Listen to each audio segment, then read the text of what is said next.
Hello students, welcome to physics time. तो आज हम पढ़ते हैं हमारा next topic of CDP session.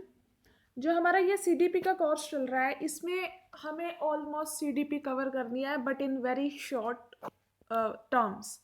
तो हम उसके लिए क्या करेंगे, कुछ टॉपिक्स डिस्कस कर रहे हैं जो बहुत ही छोटे हैं। अगर आप वीडियो को एक बार सुन लोगे तो आपको उसका कॉन्सेप्ट क्लियर हो जाएगा। मतलब यहाँ पर आपको एच टेट सी टेट या किसी भी टीचिंग एग्जाम के लिए सीडीपी को डिटेल में पढ़ना ही नहीं है। आपको बस जो टॉपिक है उसका मतलब पता होना चाहिए कि वो क्या कहता है। तभी आप क्वेश्चंस में अपने लॉजिक लगा पाओगे। क्वेश्चन कुछ भी आ जाए, लॉजिक्स लगाने ज़रूरी है। तो उसी चीज़ को आगे कंटिन्यू करते हैं। आई नो कि मैंने लास्ट वीडियो में बोला था कि हम इंटेलिजेंस थ्योरी करेंगे, बट दो टॉपिक और हैं उससे पहले, तभी आपको इंटेलिजेंस थ्योरी में थोड़ा समझ में आएगा। तो उससे पहले वो दो वीडियोज़ और डालते हैं। तो पहला टॉपिक है जेंडर एज सोशल कंस्ट्रक्ट।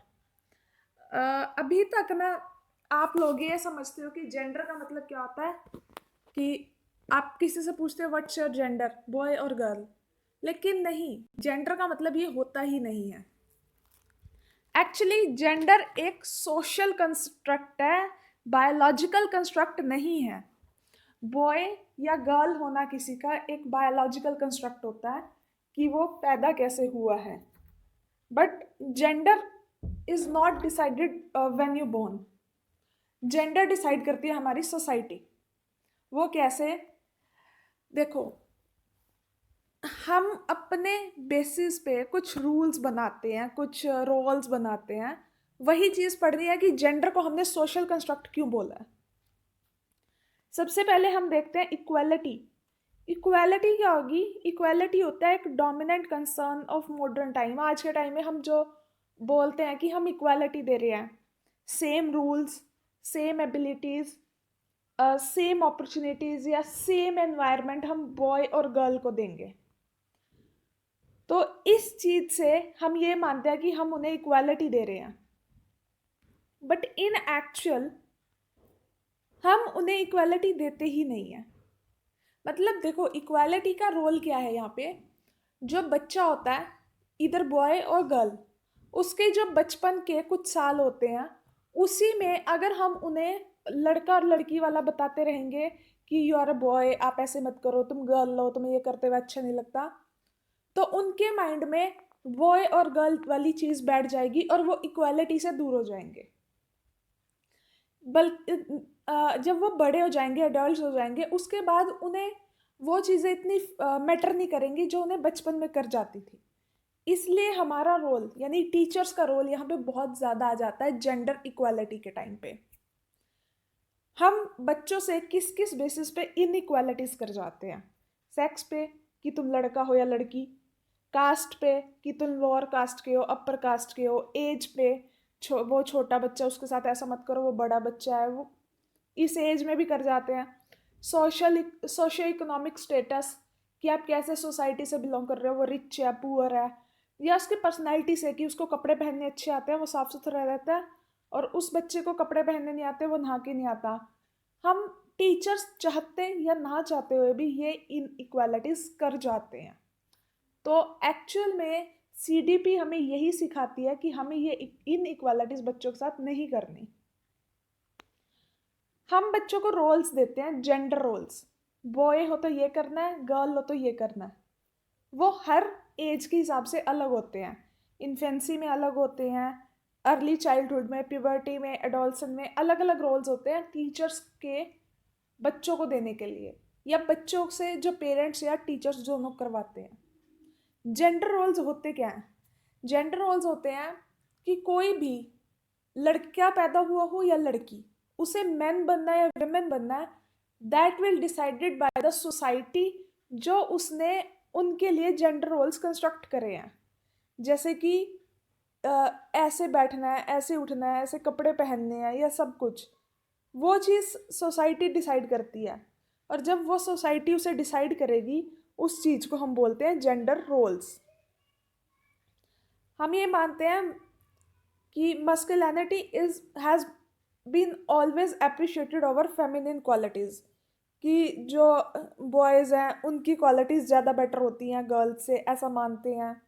या पर्सन की बॉडी लैंग्वेज, उसका बोलने का तरीका, उसका चलने का तरीका, उसका काम करने का तरीका, इवन वो कैसे सोचे, ये सब भी जेंडर रोल के अंडर आता है और ये सोसाइटी डिसाइड कर रही है। जब उसका बोलना, चलना, बैठना, उठना सब सोसाइटी डिसाइड कर रही है, तो जेंडर एक बायोलॉजिकल एस्पेक्ट होने की बजाय सोशल कंस्ट्रक्ट हो जाता है। और ऐसा होता है gender roles time to time merge हो जाते हैं, टाइम टू टाइम चेंज होते रहते हैं जैसे जैसे सोसाइटी आगे बढ़ती है। एक टाइम था जब ये माना जाता था कि गर्ल्स सिर्फ घर का काम करने के लिए बनी है, बॉयज़ बाहर का काम करने के लिए बनी है। बट आज के टाइम पे ये चीज़ें मर्ज होनी स्टार्ट हुई है, रोल्स, लड़कियां बाहर जाके काम करती हैं। लेकिन अभी भी हमारी सोसाइटी में ये चीज़ है कि गर्ल्स ये जॉब नहीं कर सकती। गर्ल्स इधर टीचर बनेगी या डॉक्टर बनेगी, बट गर्ल्स कोई फील्ड वर्क जॉब नहीं लेंगी, क्योंकि उनमें उन्हें ज़्यादा प्रेशराइज, या वो कर नहीं पाएंगी, वो वीक होती हैं कुछ। तो ये सब चीज़ें जो हमारी सोसाइटी डिसाइड कर रही है, ये होते हैं जेंडर रोल्स। इसमें सबसे इंपॉर्टेंट है, जहाँ से क्वेश्चंस आते हैं, वो आता है जेंडर स्टीरियोटाइपिंग। स्टीरियोटाइप होता है रूढ़वादी हो जाना, किसी चीज़ को लेके पक्का अपना बना लेना कुछ। Stereotype refers to our preconceived notions, मतलब जो हम पहले ही सोच चुके हैं, दिमाग में बिठा चुके हैं, उन चीज़ों का हम कुछ नहीं कर सकते। हम ये कॉन्शियसली भी कर लेते हैं, अनकॉन्शियसली भी कर देते हैं। फॉर एग्जाम्पल, क्लास में कोई बच्चा रो रहा है, बॉय रो रहा है, तो हम उसे कहेंगे, मान लो कोई टीचर उसे बोल दे कि आप तो लड़के हो, यू शुडंट डू दिस, आप गर्ल्स की तरह रो क्यों रहे हो। तो हमने, हमारे मन में चाहे उस टाइम पे जेंडर स्टीरियोटाइपिंग नहीं भी थी, हमें नहीं पता था, लेकिन अनकॉन्शियसली सोसाइटी हमें वो चीज़ सिखा चुकी थी कि हमने बच्चे को आगे बोल दिया। अब बच्चे के दिमाग में बैठ गया, साथ में 4 बच्चों ने और सुना, उनके दिमाग में भी बैठ गया। तो हम कॉन्शियसली या अनकॉन्शियसली बच्चे के दिमाग में जेंडर स्टीरियोटाइपिंग बिठा रहे हैं, अपने वजह से कुछ रूढ़वादी बोल रहे हैं। जैसे कि gender stereotyping is evident in many aspects of life. बहुत जगह होता है, जैसे पर्सनल ट्रेट्स हैं, बिहेवियर है, ऑक्यूपेशन है, हॉबी है। अब हॉबी में जैसे जनरली लगा लो, मान लो आप 10th क्लास को स्पोर्ट्स में लेकर चले गए, स्पोर्ट टीचर हो, आप ये बोल दोगे कि boys cricket Khelo and girls will play badminton. तो गर्ल्स को आप क्रिकेट खेलने के लिए अलाउ क्यों नहीं कर रहे, क्योंकि वो गर्ल्स हैं। तो यहाँ पर आप जेंडर स्टीरियोटाइपिंग शो कर रहे हो। ठीक है, sports activity, appearance, family functions, communication. Communication मतलब आप ये बोला जाता है लड़कियां धीरे बोलेंगी, बॉयज तेज बोल सकते हैं, चिल्ला सकते हैं, लेकिन गर्ल्स शुड, मतलब गर्ल्स को बिल्कुल धीरे धीरे बोलना चाहिए, या गर्ल्स शाम को 6 बजे के बाद बाहर नहीं रह सकती। ये सब दिमाग में जो चीज़ें बिठा देते हैं, वो कोई गलत या सही नहीं है। यहाँ पर हमारी सोसाइटी बचपन से ही ये चीज़ सिखाती हुई चली आती है। तो वो चीज़, हम गलत हो या सही, हम उस चीज़ को मान बैठे हैं कि ये हमारे सोसाइटी के रूल्स हैं, और उन रूल्स को फॉलो करते करते हम स्टीरियोटाइपिंग पे आ जाते हैं कि बॉयज़ का कलर ब्लू है, गर्ल्स का कलर पिंक है, ऐसे टाइप में। तो जो हमारी सोसाइटी है, उसने वुमेन्स के रोल डिसाइड किए हुए हैं।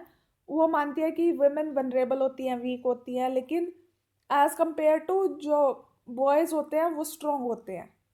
इनफैक्ट अगर जो वुमेन स्ट्रॉन्ग हो, तो हम उसे एक फ्रेज भी देते हैं, मैनली वुमेन। मैनली वुमेन, ये स्ट्रॉन्ग फ्रेज है बहुत, हम जो किसी को देते हैं, वो कोई सिंगल मदर है, वो अपने बच्चे को पाल रही है, प्लस साथ में जॉब भी कर रहे हैं, तो हम उसे बोलते हैं बहुत स्ट्रॉन्ग वुमेन है, बहुत ही मैनली वुमेन है ये। तो हम उसको जो ये फ्रेज दे रहे हैं, हम ये मान रहे हैं कि उसे वो काम नहीं करना चाहिए था, वो ये काम, बॉयज़ वाले काम, मैन वाले काम कर रही है, तो हमने उस काम को मैन वाला बोल दिया, जबकि वो काम तो काम है, कोई भी कर सकता है, इधर मैन और वुमेन। तो ये चीज़ होती है स्टीरियोटाइपिंग। और स्टीरियोटाइपिंग हर जगह शो की जा सकती होती है, फैमिली में, मैरिज में, करिकुलम में, एजुकेशन में, मीडिया में। इसका एजुकेशन पे क्या प्रभाव पड़ता है? हमने इतनी स्टीरियोटाइपिंग, जेंडर रोल्स और जेंडर कंस्ट्रक्ट के बारे में पढ़ा, इस सब चीज़ों का हमारी एजुकेशन से क्या रिलेशन है? अगर कोई रिलेशन है तभी पढ़ रहे हैं। तो एजुकेशन इम्प्लीमेंटेशन क्या है? जो हमारी सोसाइटी है, वो फीमेल चाइल्ड को मेल चाइल्ड से अलग समझती है।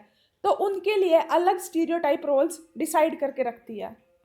इनफैक्ट कुछ केसेस में ऐसा देखा जाता है कि टीचर्स बच्चों को इसी तरह पढ़ा रही हैं। कैसे कि जो हमारी गर्ल्स हैं उन्हें आगे जाके घर संभालना है, तो उन्हें उस टाइप की एजुकेशन मिलनी चाहिए, जैसे उन्हें होम साइंस दिलवा दिया कुछ भी। बट जो बॉयज़ हैं उन्हें आगे जाके फील्ड वर्क भी करना पड़ सकता है, तो उन्हें इंजीनियर बना लिया। तो इस टाइप से टीचर्स भी स्टीरियोटाइपिंग शो कर जाती हैं कई बार। तो इसी तरह से कि उन्हें एक अच्छी वाइफ या एक अच्छी मदर या एक अच्छी हाउसवाइफ बनने में हेल्प करे, ऐसी एजुकेशन दी जाती है, उन्हें प्रोवाइड की जाती है। और चीज़ें इसमें क्या है, हाँ इसमें एक चीज़ है, इसमें एक एग्जांपल दिया हुआ है। जैसे हम कभी पढ़ाते पढ़ाते अनकॉन्शियसली कैसे शो करते हैं अपनी स्टीरियोटाइपिंग, हम बोलते हैं पोस्टमैन ने ये काम किया, we are using postman, cameraman, यानी हम मानते हैं कि कैमरा क्लिक पिक्चर्स क्लिक करने का काम सिर्फ मैन का है, women can not do this. तो हमें अगर अपनी टीचिंग में इक्वालिटी शो करनी है, हमें न्यूट्रल लैंग्वेज शो करनी है टीचिंग में, तो we should use camera person instead of camera man. Postman की जगह पोस्ट पर्सन यूज करो। पोस्ट जो पोस्ट है वो मैन भी कर सकते हैं, वेमेन भी कर सकती है। तो हमें अपनी टीचिंग को न्यूट्रल करना है यहाँ पर। तो क्वेश्चंस इसी टाइप के आएंगे कि हमें अपने आप को न्यूट्रल शो करना है। हमें बच्चों को ऐसे एग्जांपल्स नहीं देने हैं जहाँ पर वो कंफ्यूज हो। जैसे कि बुक्स में ही देखो एग्जांपल्स होते हैं, जो लेडीज़ होती है वो क्या होती है, टीचिंग का काम कर रही है, या फिर सिर्फ टीचर्स है, या फिर वो हाउसवाइफ हैं। और जो बॉयज़ हैं उन्हें वो दिखाया होता है कि दे आर, मतलब वो डॉक्टर है, इंजीनियर है, वो फील्ड वर्क कर रहे हैं। ये सब एग्जांपल्स बुक में भी शो किया होता है। तो बुक्स भी न्यूट्रल नहीं होती आजकल। बुक्स खुद ही जेंडर स्टीरियोटाइप शो कर रही होती है। तो ये जेंडर स्टीरियोटाइप बहुत इंपॉर्टेंट टॉपिक है, इससे क्वेश्चन आता ही आता है। तो पहला क्वेश्चन है, इसके कुछ क्वेश्चन ही देख लेते हैं, क्योंकि इससे ज़्यादा पढ़ने की ज़रूरत नहीं है। अब आप समझ गए होंगे कि जेंडर स्टीरियोटाइप क्या है और जेंडर रोल्स हमने कैसे अपने एक्टिव कर रखे हैं पूरे सोसाइटी में। तो जेंडर कोई मेल बनेगा या फीमेल बनेगा, that will decided by society, not by birth. Gender is a social construct, society decide करती है। A textbook of class 8 has following illustrations. Women are teachers and maids while men as doctor and pilots. एक 8th class की book में दिखा रखा है कि women teacher और मेड बन सकती है, लेकिन मैन जो है डॉक्टर और पायलट बन सकते हैं। तो ये किस चीज़ को प्रमोट कर रहा है? जेंडर स्टीरियोटाइपिंग को। ए टीचर्स रिमार्क इन द को एजुकेशन क्लास टू बॉयज। को एजुकेशन मतलब जहाँ गर्ल्स और बॉयज दोनों पढ़ रहे हैं। वहाँ पर एक टीचर ने एक बच्चे को बोला, be boys and don't behave like girls. Boys बनो, गर्ल्स की तरह बिहेव मत करो। तो उसने क्या किया, अपनी स्टीरियोटाइपिंग रिफ्लेक्ट की, कॉन्शियसली और अनकॉन्शियसली उसने रिफ्लेक्ट की टीचर ने। And this is very very negative statement to a teacher. अगर आप ये चीज़ अपने इंटरव्यू तक में बोलते हो तो ये आपके इंटरव्यू पे नेगेटिव इम्पैक्ट डालेगी। B neutral in your language. Practice करोगे तो अपने आप आपके लैंग्वेज में न्यूट्रलिटी आएगी, आप जेंडर स्टीरियोटाइपिंग शो नहीं करोगे। आप अगर किसी भी केस में इनइक्वालिटी शो करोगे टुवर्ड्स द चिल्ड्रन, तो वो आपको एक नेगेटिव एस्पेक्ट में लेके जाएगी, and you can never be a good teacher although. तो यहाँ पर वो क्या रिफ्लेक्ट कर रही है, gender stereotyping between boys and girls. Features social roles and not due to biological endowment are called. ऐसे रोल्स जो सोशली दिए जाते हैं बच्चों को, बायोलॉजिकली नहीं, ऐसे रोल्स को बोलते हैं जेंडर रोल स्टीरियोटाइप। ठीक है, हर जगह स्टीरियोटाइप का क्वेश्चन है, किस टाइप का क्वेश्चन आ रहा है वो आप चेक कर लो। और सबसे ज़्यादा ये जो जेंडर इनइक्वालिटी चलती है, ये चलती है एडोलसन एज में, टीन एज में, यानी पीजीटी वालों के लिए टॉपिक हद इम्पॉर्टेंट है। इसमें से क्वेश्चन आएगा ही आएगा, क्योंकि उस एज में आपको गर्ल्स बॉयज़ वाला सीन सही रखना होता है। टीजीटी पीजीटी वालों को, ज़्यादा छोटे बच्चों को इतना नहीं पता होता, लेकिन टीजीटी पीजीटी वाले टीचर्स जो हैं वो ऐसे बच्चों को हैंडल करते हैं। Print media and electronic media must project.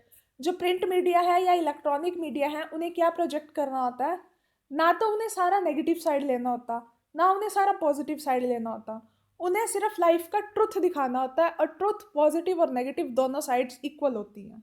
तो उन्हें क्या दिखाना है? Positive plus negative sides of life both. उन्हें एक साइड नहीं दिखानी, ना उन्हें सिर्फ पॉजिटिव पॉजिटिव दिखाना। इससे इंसान, बच्चों को या इंसान को ये नहीं पता चलता कि लाइफ में नेगेटिव भी कुछ होता है। ना ही उन्हें सारा कुछ नेगेटिव दिखाना कि बच्चों को यही ना पता चले कि पॉजिटिव भी होता है लाइफ में, वो डिप्रेशन में चले जाए। तो प्रिंट, ये एक जनरल क्वेश्चन था, कहीं से भी उठ जाता तो मैंने यही डाल दिया। तो ये थे हमारे जेंडर स्टीरियोटाइपिंग। इसके बाद एक टॉपिक है इंडिविजुअल डिफरेंसेस, वो भी इसी की तरह है, इम्पोर्टेंट है, वो करना ज़रूरी है। उसके बाद हम अपनी इंटेलिजेंस थ्योरी करेंगे, और आई थिंक ऑलमोस्ट इसमें हो जाएगा हमारा CDP सारा कवर 20 वीडियोज़ में।